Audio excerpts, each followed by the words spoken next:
নমস্কার প্রিয় বন্ধুরা, শুভ রবিবারের সকালে গল্পের সন্ধ্যার আজকের উপহার সর্বকালের জনপ্রিয় বাঙালি কথা সাহিত্যিক বিভূতিভূষণ বন্দ্যোপাধ্যায়ের অন্যতম শ্রেষ্ঠ ছোট গল্প জলছত্র। তিনি সৃষ্টি করেছেন পথের পাঁচালী, আরণ্যক, আদর্শ হিন্দু হোটেল, চাঁদের পাহাড় প্রভৃতি কালজয়ী উপন্যাস, যার অধিকাংশই চলচ্চিত্রায়িত হয়েছে। পূর্ব ঘোষণা মতো চ্যানেল আপনাদের প্রতি রবিবার সকালে এবং প্রতি বুধবার সন্ধে নতুন গল্প উপহার দেবে। আপনারা চ্যানেলের ডেসক্রিপশন বক্সে থাকা হোয়াটসঅ্যাপ নাম্বারে গিয়ে নিজেদের লেখা গল্প পিডিএফ আকারে পাঠাতে পারেন। মনোনীত হলে চ্যানেলে প্রকাশ করা হবে। আর প্রতি গল্পের শেষে একটি করে প্রশ্ন দেওয়া থাকবে। কমেন্ট বক্সে জানান প্রশ্নের সঠিক উত্তর, উত্তরদাতার নাম এবং কোথা থেকে শুনছেন। সঠিক উত্তরদাতার নাম পরবর্তী এপিসোডে ঘোষণা করা হবে। শুরু হচ্ছে আজকের গল্প জলছত্র।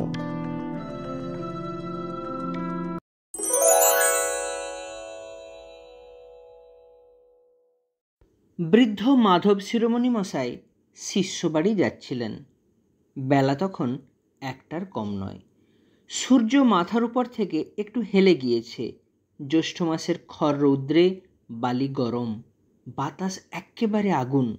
মাঠের চারিধারে কোনো দিকে কোনো সবুজ গাছপালার চিহ্ন চোখে পড়ে না।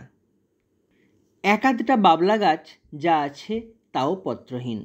মাঠের ঘাস রোদ পোড়া, কটা। ব্রাহ্মণের কাপড় চোপড় গরম হাওয়ায় আগুন হয়ে উঠল, আর গায়ে রাখা যায় না। এক একটা আগুনের ঝলকের মতো দমকা হাওয়ায় গরম বালি উড়ে এসে তার চোখে মুখে তীক্ষ্ণ হয়ে বেঁধছিল। জ্যৈষ্ঠ মাসের দুপুরবেলা এ মাঠ পার হতে যাওয়া যে ইচ্ছে করে প্রাণ দিতে যাওয়া সামিল, একথা নবাবগঞ্জের বাজারে তাকে অনেকে বলেছিল। তবুও তিনি কারুর কথা না শুনে জোর করেই বেরুলেন। সে কেবল বোধহয় কপালে দুঃখ ছিল বলেই। পশ্চিম দিকে অনেক দূরে একটু উলু খড়ের ক্ষেত গরম বাতাসে মাথা দোলাচ্ছিল। যেদিকে চোখ যায় সেদিকেই কেবল চকচকে খড় বালির সমুদ্র। ব্রাহ্মণের ভয়ানক তৃষ্ণা পেল। গরম বাতাসে শরীরের সব জল যেন শুকিয়ে গেল, জিভ জড়িয়ে আসতে লাগলো। তৃষ্ণা এত বেশি হলো যে সামনের ডোবায় পাতা পচা কালো জল পেলেও তা তিনি আগ্রহের সঙ্গে পান করেন। কিন্তু নবাবগঞ্জ থেকে রতনপুর পর্যন্ত 4.5 কোষ বিস্তৃত এই প্রকাণ্ড মাঠটার মধ্যে যে কোথাও জল পাওয়া যায় না, তা তো তাকে কেউ কেউ বাজারেই বলেছিল। এ কষ্ট তাকে ভোগ করতেই হবে। ব্রাহ্মণ কিন্তু ক্রমেই ঘেমে নেয়ে উঠতে লাগলেন। তার কান দিয়ে, নাক দিয়ে, নিঃশ্বাসে যেন আগুনের ঝলক বেরোতে লাগলো। জিভ জোর চুষলেও তা থেকে আর রস পাওয়া যায় না, ধুলোর মতো শুকনো। চারিদিকে ধুধু মাঠ, খর রৌদ্র যেন নাচছে। চকচকে বালির রাশি রোদ ফিরিয়ে দিচ্ছে। মাঝে মাঝে ছোট ছোট ঘূর্ণি হাওয়া গরম বালি ধুলোকুটো উড়িয়ে নাকে মুখে নিয়ে এসে ফেলছে। অসহ্য পিপাসায় তিনি চোখে ধোঁয়া ধোঁয়া দেখতে লাগলেন। মনে হতে লাগলো একটু ঘন সবুজ মতো যদি কোনো পাতাও পাই তাহলে চুষি। জীবনে তিনি যত ঠান্ডা জল খেয়েছিলেন তা এইবার তার একে একে মনে হতে লাগলো। তার বাড়ির পুকুরের জল কত ঠান্ডা, পাহাড়পুরের কাছারির ইঁদারার জল সে তো একেবারে বরফ। কবে তিনি শিষ্যবাড়ি গিয়েছিলেন বৈশাখ মাসের দিন, তারা তাকে বড় সাদা কাঁসার ঘটি করে নতুন কলসির জল খেতে দিয়েছিল। সে একেবারে হিম। খাবার সময় দাঁত কনকন করে। আচ্ছা, এখন যদি সেই রকম এক ঘটি জল কেউ তাকে দেয়, তার তৃষ্ণাটা হঠাৎ বেড়ে গিয়ে বুকের কলজে পর্যন্ত যেন শুকিয়ে উঠল। এ মাঠটাকে এ অঞ্চলে বলে কচু চুষির মাঠ। তার মনে পড়ল তিনি শুনেছিলেন এ জেলার মধ্যে এত বড় মাঠ আর নেই।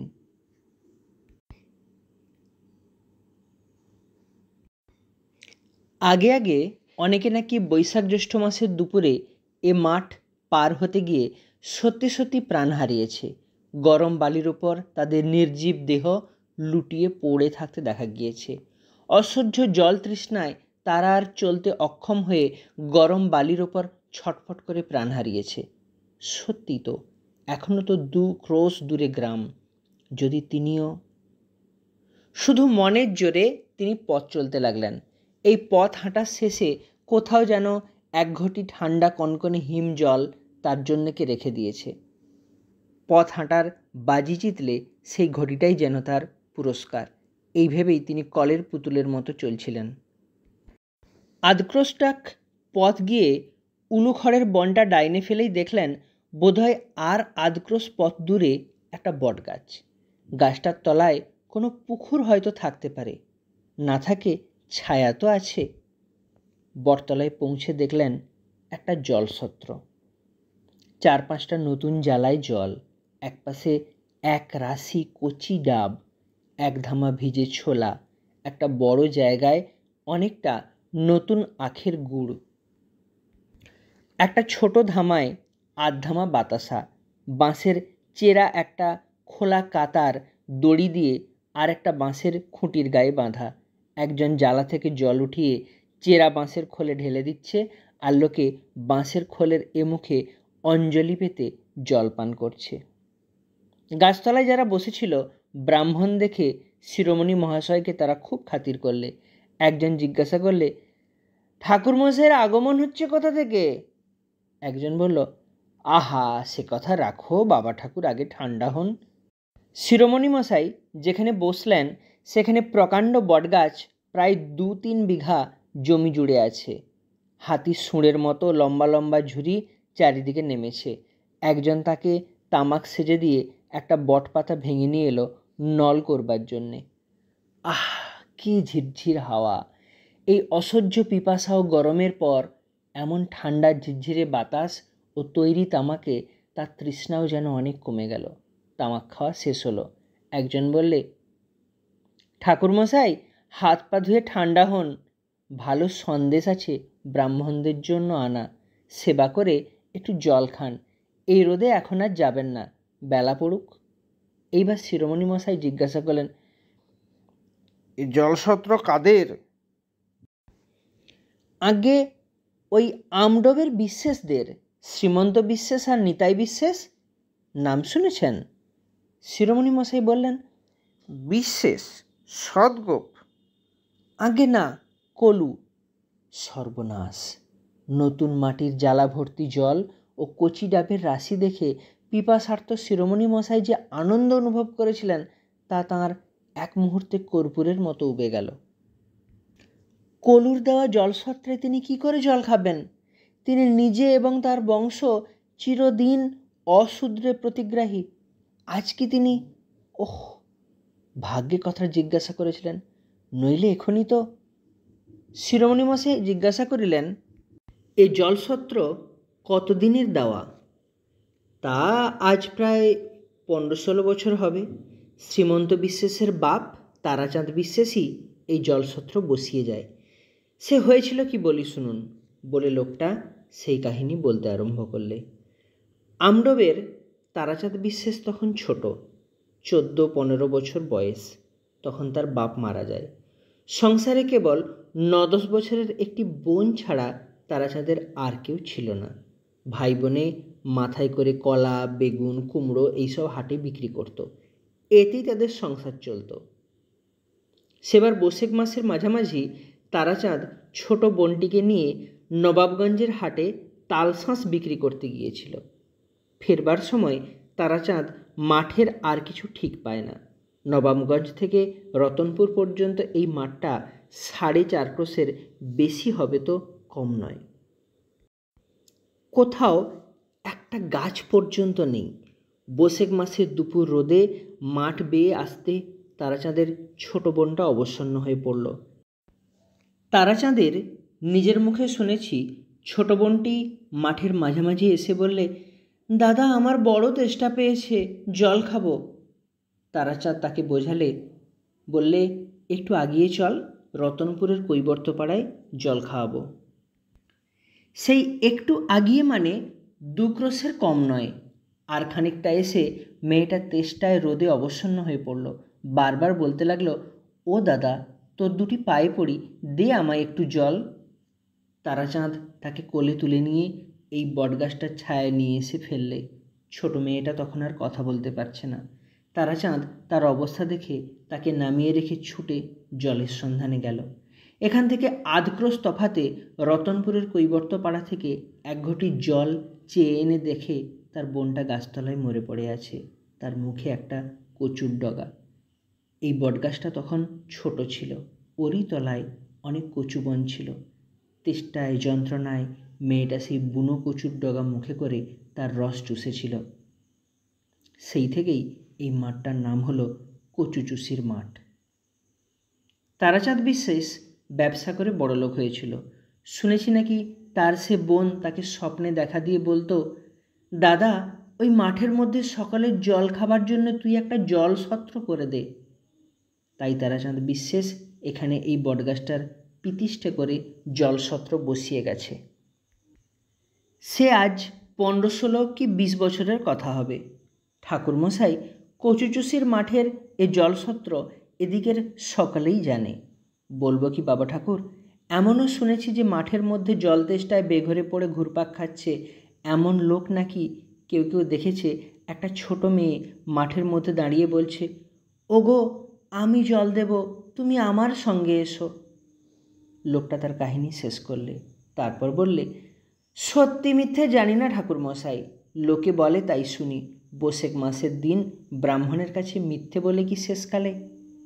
লোকটি 2 হাতে নিজের কান মলে কপালে 2 হাত ঠেকিয়ে এক প্রণাম করলে। বেলা পড়ে এলো, কত লোক জলসত্রে আসতে যেতে লাগলো। একজন চাষা পাশের মাঠ থেকে লাঙল ছেড়ে বটতলায় উঠল। ঘেমে সে নেয়ে উঠেছে। একটু বিশ্রাম করে সে তৃপ্তির সঙ্গে ছোলা গুড়ার জল খেয়ে বসে গল্প করতে লাগলো। এক বুড়ি অন্য গ্রাম থেকে ভিক্ষা করে ফিরছিল। গাছতলায় এসে সে ঝুলি নামিয়ে একটু জল চেয়ে নিয়ে হাত পা ধুলে। একজন বললে, ও আব্দুলের মা, একটা ডাব খাবা? আব্দুলের মা একগাল হেসে বললে, তা দাও দিনি মরে, আজ একটা খাই, মরবো তো খেয়েই মরি। একজন লোক পরনে টাটকা কোরা কাপড়ের উপর নতুন পাট ভাঙা ধপধপে সাদা টুইলের শার্ট, হাঁটু পর্যন্ত কাপড় তোলা পায়ে এক পা ধুলো, বটতলায় এসে হতাশভাবে ধপ করে বসে পড়ল। কেউ জিজ্ঞাসা করলে, ছমিরুদ্দি মিয়া যে, আজ ছানির দিন ছিল না?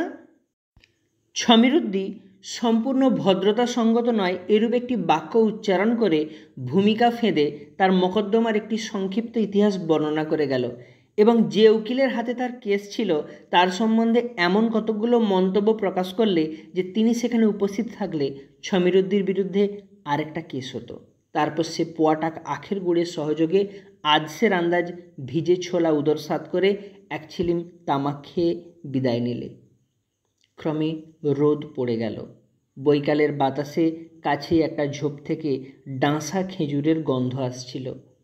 হলুদ রঙের এক সোনালি ফুলের ঝাড় মাঠের পেছনটা আলো করেছিল। একটা পাখি আকাশ বেয়ে ডানা মেলে চলছিল, বউ কথা কও, বউ কথা কও। শিরোমণি মশাইয়ের বসে বসে মনে হলো 20 বছর আগে তার 8 বছরের পাগলি মেয়ে উমার মতোই ছোট একটি মেয়ে এই বটতলায় অসহ্য পিপাসায় জলের অভাবে বুনো কচুর ডাঁটার রস চুষেছিল।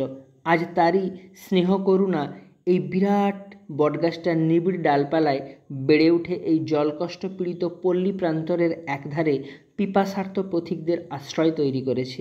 এরই তলায় আজ 20 বছর ধরে সে মঙ্গলরূপিণী জগদ্ধাত্রীর মতো 10 হাত বাড়িয়ে প্রতি নিদাঘ মধ্যাহ্নে কত পিপাসাতুর পল্লী পথিককে জল যোগাচ্ছে। চারিধারে যখন সন্ধ্যা নামে, তপ্ত মাঠের পথ যখন ছায়া শীতল হয়ে আসে, তখনই কেবল সমস্ত দিনের পরিশ্রমের পর সে মেয়েটি অস্ফুট জ্যোৎস্নায় শুভ্র আঁচল উড়িয়ে কোন অজ্ঞাত ঊর্ধ্বলোকে তার নিজের স্থানটিতে ফিরে চলে যায়। তার পৃথিবীর বালিকা জীবনের ইতিহাস সে ভোলেনি। যে লোকটা জল দিচ্ছিল তার নাম চিনিবাস, যাতে সদগোপ। শিরোমণি মশাই তাকে বললেন, ওহে বাপু, তোমার ওই বড় ঘটিটা বেশ করে মেজে এক ঘটি জল আমায় দাও। আর ব্রাহ্মণের জন্য আনা সন্দেশ আছে বললে না? এতক্ষণ শুনছিলেন সর্বকালের জনপ্রিয় কথা সাহিত্যিক বিভূতিভূষণ বন্দ্যোপাধ্যায়ের অন্যতম শ্রেষ্ঠ ছোট গল্প জলসত্র। আমাদের চ্যানেলের গল্পগুলি শুনতে ভালো লাগলে অবশ্যই লাইক, কমেন্ট ও শেয়ার করতে ভুলবেন না। নতুন আপডেট পেতে সাবস্ক্রাইব করে রাখুন। গত এপিসোডের সঠিক উত্তরদাতার নাম পার্থ ভট্টাচার্য, দেবরা, মাড়তলা, পশ্চিম মেদিনীপুর। পার্থবাবুকে চ্যানেলের পক্ষ থেকে হার্দিক অভিনন্দন গল্পটি মন দিয়ে শোনার জন্য। আপনাদের সাপোর্টই আমাদের মোটিভেশন।